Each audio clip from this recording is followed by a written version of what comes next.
Hello दोस्तों, क्या आप टेली के मास्टर बनना चाहते हो? तो बिना इस वीडियो के आप मास्टर बन नहीं सकते, क्योंकि उसके लिए आपको आना चाहिए डेबिट और क्रेडिट का नियम। उससे पहले भी आपको आना चाहिए अकाउंट टाइप पहचानना। तो इस वीडियो को पूरा शुरू से लेकर लास्ट तक देखते हैं। आपको पूरा अकाउंट टाइप का जो है कॉन्सेप्ट आपको क्लियर होने वाला है, क्योंकि 3 प्रकार के अकाउंट टाइप होते हैं टेली में: पर्सनल, रियल और नॉमिनल। इनको मैं एकदम डिटेल में समझाया हूँ, पूरा डिटेल वीडियो है एग्जाम्पल के साथ, वो भी बिल्कुल आम भाषा में जो आप बातचीत में उपयोग करते हो ऐसी भाषा में मैंने समझाया हुआ है। तो वीडियो को आप पूरा जरूर देखें। हेलो दोस्तों, मेरा नाम है नागेश विश्वकर्मा और आप देख रहे हैं नागेश द एजुकेटर चैनल। अब बात करते हैं फंडामेंटल ऑफ अकाउंट्स की, जिसमें से आप देख रहे हो सबसे पहला जो यहाँ पे दिख रहा है पर्सनल अकाउंट। इसको हिंदी में बोला जाता है व्यक्तिगत खाता। परिभाषा क्या बोलता है?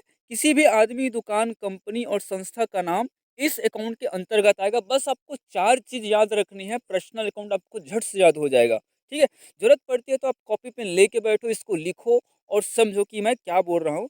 अब देखो, हर एक अकाउंट्स का एक अपना एक नियम होता है कि किसको डेबिट किया जाएगा और किसको क्रेडिट किया जाएगा। तो यहाँ पे बताया गया है कि व्यापार से पाने वाले व्यक्ति को करो डेबिट। तो व्यापार से पाने वाले व्यक्ति का मतलब धन पाने वाले व्यक्ति को करोगे डेबिट, या वस्तु पाने वाले व्यक्ति को करोगे डेबिट। और वैसे ही व्यापार को धन देने वाले व्यक्ति को हमें करना पड़ेगा क्रेडिट। ठीक है, तो ये तो इसका रूल है। अब बात करते हैं किसी भी आदमी। अगर हम आदमी बोलते हैं तो आदमी सुनते हैं हमारा क्या नाम आता है ना। तो यहाँ पे देख सकते हो राम, श्याम, राखी, सोहन, मोहन, न जाने दुनिया भर में कितने नाम हैं। तो आपको बिल्कुल कंफ्यूज नहीं होना कि किसी भी व्यक्ति का नाम होगा, चाहे क्यों ना वो प्रोपराइटर हो, लेकिन हाँ नाम तो है ना। तो वो पर्सनल अकाउंट के भीतर आएगा।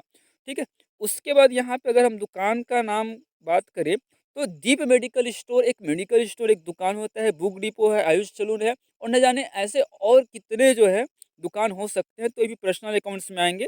और वैसे ही अगर हम यहाँ पे आगे चलते हैं तो हमको यहाँ पे देखने को मिलता है कंपनी।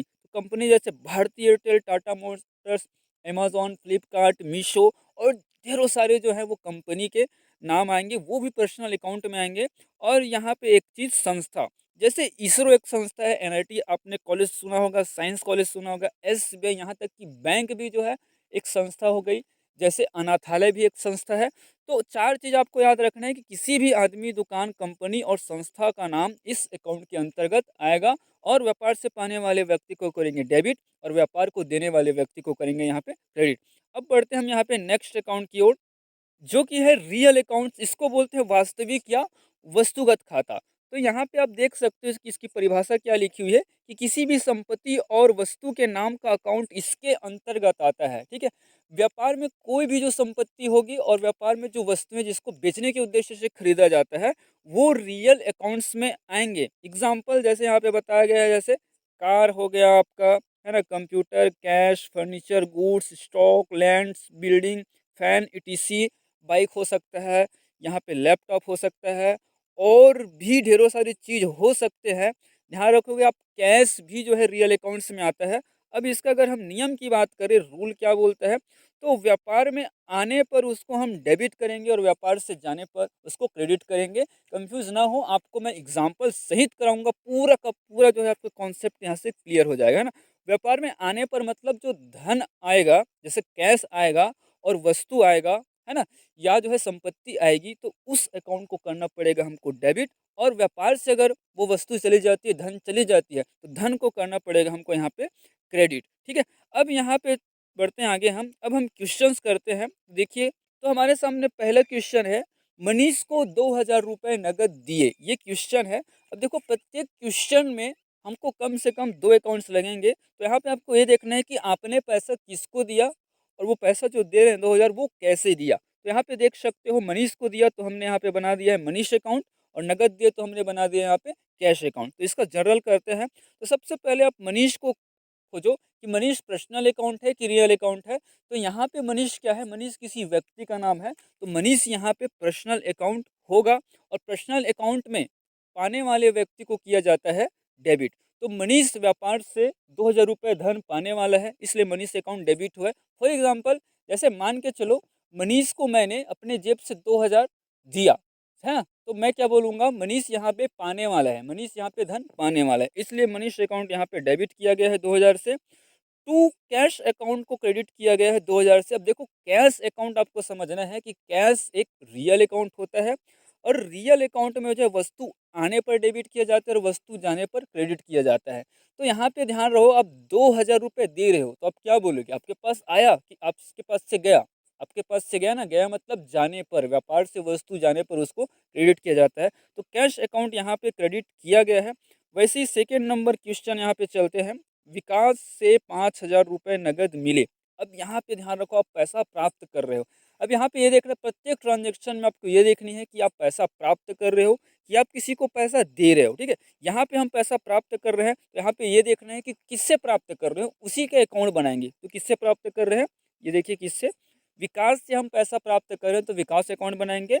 और वो पैसा हम कैसे पास कर रहे हैं, मतलब प्राप्त कर रहे हैं, तो हम उसको कैश के तौर पे प्राप्त कर रहे हैं, इसलिए हमें यहाँ पे कैश का अकाउंट बनाना होगा। अब यहाँ पे आपको देखना होगा कि विकास जो है व्यापार को देने वाला है कि व्यापार से पाने वाला है। सबसे पहले तो आप ये सोचिए कि विकास पर्सनल अकाउंट है कि रियल अकाउंट है। तो यहाँ पे विकास पर्सनल अकाउंट है क्योंकि विकास किसी व्यक्ति का नाम है। तो पाने वाले को किया जाता है डेबिट और देने वाले को किया जाता है क्रेडिट। तो आपको देखना है कि विकास पा रहा है कि विकास हमको दे रहा है। तो भाई विकास से 5,000 रुपये नगद मिले। ठीक है, आप खुद सोचो, आप एक व्यक्ति हो, विकास हो सकता है आपका दोस्त हो, तो विकास ने आपको 5,000 दिए तो आप क्या बोलोगे, विकास से 5,000 नगद मिले मतलब आपके लिए क्या है, प्राप्ति है। तो वैसे व्यवसाय के लिए भी धन की प्राप्ति है, तो विकास क्या बन जाएगा, देने वाला बन जाएगा। ठीक है, तो देने वाले को किया जाता है क्रेडिट। तो जनरल में सबसे पहले डेबिट किया जाता है। आप कैश की ओर चलो, तो कैश अकाउंट यहाँ पे जो है रियल अकाउंट होता है। और रियल अकाउंट में व्यापार में वस्तु आने पर डेबिट किया जाता है। तो कैश आप प्राप्त कर रहे हो ना 5,000, तो कैश अकाउंट यहाँ पे डेबिट किया जाएगा और विकास अकाउंट यहाँ पे क्रेडिट किया जाएगा। उम्मीद करता हूँ आपको बिल्कुल क्लियर हो रहा हो। फिर भी अगर आपको समझ में ना आ रहा हो तो नीचे कमेंट करें या पीछे जाके इस वीडियो को दोबारा देखिए। ठीक है, तीसरे अकाउंट्स की ओर चलते हैं, क्वेश्चन की ओर। तो यहाँ पर है कंप्यूटर खरीदा नगद। ठीक है, अब यहाँ पे आप ये देखना है, आप जो खरीद रहे हो, क्या खरीद रहे हो ना, वो देखना है, और कैसे खरीद रहे हो ये देखना है। तो यहाँ पे हम कंप्यूटर खरीद रहे हैं, इसलिए हमने यहाँ पे कंप्यूटर अकाउंट बनाया। और उसको कैसे खरीदा, नगद में, तो हमने यहाँ पे जो है उसके नाम से कैश अकाउंट तैयार कर लिया। अब दोनों देखना है, कंप्यूटर भी वस्तु है और कैश भी वस्तु है, मतलब दोनों के दोनों क्या है, रियल अकाउंट। लेकिन एक आ रहा है एक जा रहा है। क्या आ रहा है, अगर आपने कंप्यूटर खरीदा, ठीक है, तो खरीद के कहाँ लाओगे, अपने दुकान में लाओगे। ठीक है, तो व्यवसाय के लिए क्या होगा, आपके लिए क्या होगा कि कंप्यूटर आया। ठीक है, तो आने वाले को करो डेबिट, इसलिए यहाँ पे कंप्यूटर अकाउंट डेबिट किया गया है। उसके बाद अगर आपने 20,000 25,000 से कंप्यूटर खरीदा होगा ना, तो नगद दिया, तो नगद मतलब कैश रुपए गए, तो जाने पर उसको क्या किया जाता है, क्रेडिट। इसलिए टू कैश अकाउंट यहाँ पे क्रेडिट किया गया है ना। तो इस प्रकार से जो है पर्सनल रियल अकाउंट का कॉन्सेप्ट है। और भी अगर हमारे पास जो है अकाउंट टाइप्स है, बढ़ते हैं तीसरे नंबर अकाउंट टाइप्स की ओर, जिसका नाम है नॉमिनल अकाउंट, जिसको हिंदी में बोलते हैं क्या, नाम मात्र का खाता। आप यहाँ पे देख सकते हो, नाम मात्र का खाता, जो खाता सिर्फ नाम मात्र का होता है ना। जैसे कभी कभी होता है कि हम बोलते हैं कि सब्जी में चुटकी भर जो है क्या मिला दो, नमक मिला दो, नाम मात्र नमक है ना। ठीक है, तो यहाँ पे देखो, ऐसे अकाउंट जो सिर्फ नाम के होते हैं, जिनका कोई अस्तित्व नहीं होता है, जिन्हें हम नहीं देख सकते, वह नॉमिनल अकाउंट के अंतर्गत आती है, जिन्हें हम नहीं देख सकते, नाम मात्र का होता है। अब इसमें आपको ध्यान रखना है कि मुख्यतः नॉमिनल अकाउंट के अंतर्गत आने वाले खातों को दो ही भागों में बांटा गया है। एक है खर्च एवं हानि मतलब एक्सपेंसेस एंड लॉसेस, दूसरा है आय एवं लाभ, इनकम्स एंड प्रॉफिट। दो ही भाग है नॉमिनल अकाउंट के, आपको ध्यान रखना है। ठीक है, अब इसके आगे चलते हैं अपन, तो आगे स्लाइड में लेता हूँ। खर्च एवं हानि, सबसे पहले देखते हैं खर्च एवं हानि क्या होते हैं, जिसको इंग्लिश में क्या बोला जाता है, एक्सपेंसेस एंड लॉसेस ये बोला जाता है। ठीक है, तो देखो यहाँ पे बताया गया है कि जिस अकाउंट के नाम से पैसा जाता है वह खर्च कहलाता है। फॉर एग्जाम्पल कमीशन पैड, अगर आपने अपने व्यापार से किसी को कमीशन दिया होगा, ठीक है, इसको मैं आगे डिटेल में और समझाने वाला हूँ इसका। ठीक है, प्रॉपर एक ग्रुप है, उसमें हम समझेंगे कि क्या है सब। कमीशन पैड एक एक्सपेंस है, इंटरेस्ट पैड ये भी एक एक्सपेंस है, रेंट पैड अगर हम किराया देते हैं ये भी एक्सपेंस है, डिस्काउंट अलाउड अगर हम किसी को डिस्काउंट देते हैं वो भी एक्सपेंस है, अगर हम किसी को सैलरी पे करते हैं एक्सपेंस है, टेलीफोन का बिल चुका रहे हैं एक्सपेंस है, इलेक्ट्रिसिटी बिल एक्सपेंस है, यहाँ तक कि भी परचेस मतलब जो आप वस्तु खरीद रहे हो वो भी एक्सपेंस में आता है। ठीक है, अब यहाँ पे बहुत लोग कंफ्यूज होते हैं कि परचेस क्यों डेबिट, मतलब वस्तु जो है खरीद रहे हैं तो खरीदारी क्यों यहाँ पे जो है एक्सपेंस और लॉस होगा। तो देखो अगर आपने 10,000 रुपये का वस्तु खरीदा हुआ है, ठीक है, और 1 साल तक अगर वो वस्तु नहीं बिका तो आपका लॉस हो जाएगा ना। हो सकता है वो वस्तु एक्सपायर हो जाए, तो एक्सपायर वाले वस्तु को कौन लेगा, तो बोलोगे ना कि मेरा नुकसान हो गया, ठीक है, इसलिए। और इसके रूल की बात करें तो रूल यहाँ पे बताया गया है, खर्च एवं हानि को हमेशा डेबिट किया जाता है, ठीक है। अगर खर्च हो गया, हानि हो गया, तो उसको क्या करो, डेबिट करो। उसके बाद यहाँ पे देखते हैं आय एवं लाभ, इनकम एंड प्रॉफिट। जिस अकाउंट के नाम से पैसा आता है वह आय कहलाता है। Example, commission received, interest received, rent received, discount received और सेल, ये सभी जो है इनकम और प्रॉफिट का भाग होते हैं। अगर आपने किसी का काम कर दिया और आपको जो है कमीशन प्राप्त हुआ, तो आपको कमीशन रिसीव्ड बोलना पड़ेगा। आपको अगर ब्याज मिल रहा है तो इंटरेस्ट रिसीव्ड बोलना पड़ेगा। आपको किराया मिल रहा है तो इंटरेस्ट रिसीव्ड बोलना पड़ेगा। आपको डिस्काउंट मिल रहा है तो डिस्काउंट रिसीव्ड। और सेल जो है वो भी इनकम और प्रॉफिट का ही पार्ट होता है। क्यों? क्योंकि अगर आपके पास जो है 10,000 की वस्तु आपने खरीदी हुई बेचने के लिए, ठीक है, और उसको आप बेच रहे हो 20,000 में, तो भाई आपका 10,000 का तो इनकम हो गया, उस प्रॉफिट हो गया ना, ठीक है। तो यहाँ पे इसका थंब रूल बोलता है आय एवं लाभ को हमेशा क्रेडिट करो, ठीक है। आगे इसका भी क्वेश्चन करने वाले हम, तो आगे बढ़ते हैं। अब यहाँ पे देखो पहला क्वेश्चन है, कमीशन दिया नगद, है ना। हम किसी को कमीशन दे रहे हैं, ध्यान से देखिएगा इसको, तभी आपको समझ में आएगा। अब देखो ये देखना है कि आप किसी को दे रहे हो तो क्या दे रहे हो। तो इस प्रश्न के अनुसार हम क्या दे रहे हैं, कमीशन। तो हम दे रहे हैं, इसलिए हमने कमीशन पेड नामक अकाउंट यहाँ पे बना दिया। दूसरा, कैसे दे रहे हैं, नगद के तौर पे दे रहे हैं ना, तो कैश अकाउंट हमने उपयोग कर लिया। अब आपको ये देखना है, सबसे पहले अकाउंट टाइप पहचानो कि कमीशन पेड कौन सा अकाउंट है।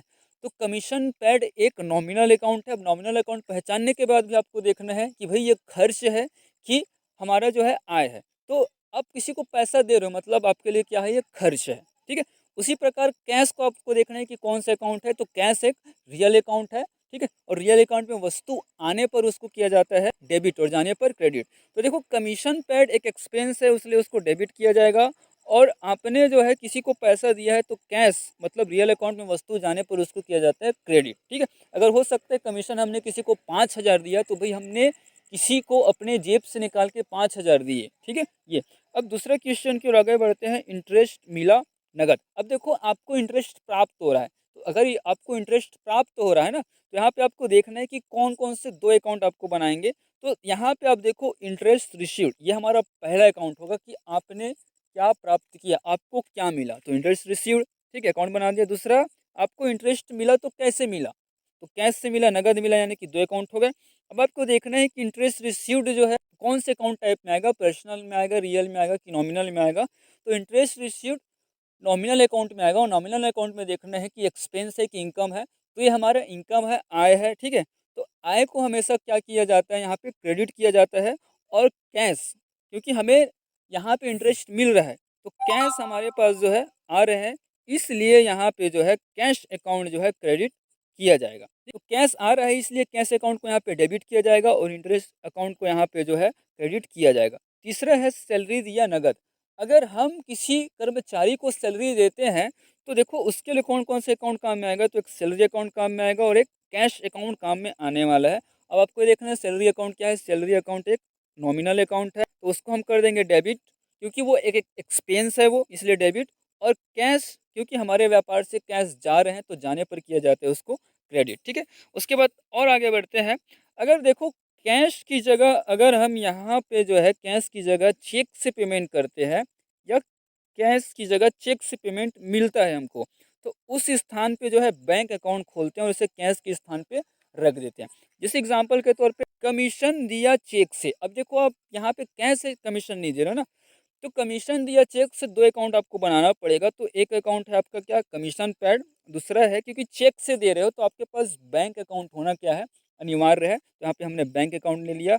अब कमीशन पैड को यहाँ पे जो है एक नॉमिनल अकाउंट है, नॉमिनल अकाउंट में एक एक्सपेंस है, इसलिए इसको डेबिट किया जाएगा। और टू बैंक अकाउंट, देखो बैंक अकाउंट क्या है, बैंक अकाउंट एक पर्सनल अकाउंट होता है, और पाने वाले को किया जाता है डेबिट और देने वाले को किया जाता है क्रेडिट। तो यहाँ पे देखो पैसा तो बैंक अकाउंट से जा रहा है ना, तो पैसा देने वाला कौन है, बैंक ही देने वाला है। पैसा बैंक देने वाला, हम दे रहे हैं लेकिन हमारा ही बैंक है, तो बैंक के जरिए जा रहा है, ठीक है। इसलिए यहाँ पे बैंक अकाउंट क्रेडिट किया जाएगा। उसी प्रकार इंटरेस्ट मिला चेक से, तो यहाँ पे देखो इंटरेस्ट रिसीव्ड अकाउंट बना लेंगे, और दूसरा कि हमको चेक से मिल रहा है, मतलब यहाँ पे हम बैंक अकाउंट उपयोग कर लेंगे, ठीक है। अब यहाँ पे देखो कि बैंक अकाउंट जो है अब पाने वाला बन जाएगा। हमारा बैंक अकाउंट में जो है कोई पैसा दे रहा है तो प्राप्त हो रहा है बैंक अकाउंट में, तो बैंक अकाउंट पाने वाला तो पाने वाले को डेबिट कर देंगे पर्सनल अकाउंट के भीतर। और इंटरेस्ट रिसीव्ड ये हमारी इनकम है, तो इनकम को हमेशा क्रेडिट किए जाते हैं। ठीक है? तो अगर आपको अभी भी कोई डाउट हो तो हमें कमेंट करके यहाँ पे आप पूछ सकते हैं। ठीक है? हम पूरा का पूरा एक कोर्स यहाँ पे आपके लिए लाए हुए हैं। इसके लिए आपको हमारे चैनल को ज़रूर सब्सक्राइब करना होगा और साथ ही नोटिफिकेशन का जो बेल आता है उसको भी आपको ऑन करना पड़ेगा। और हाँ, वीडियो को लाइक और शेयर करना तो बिल्कुल ना भूलें।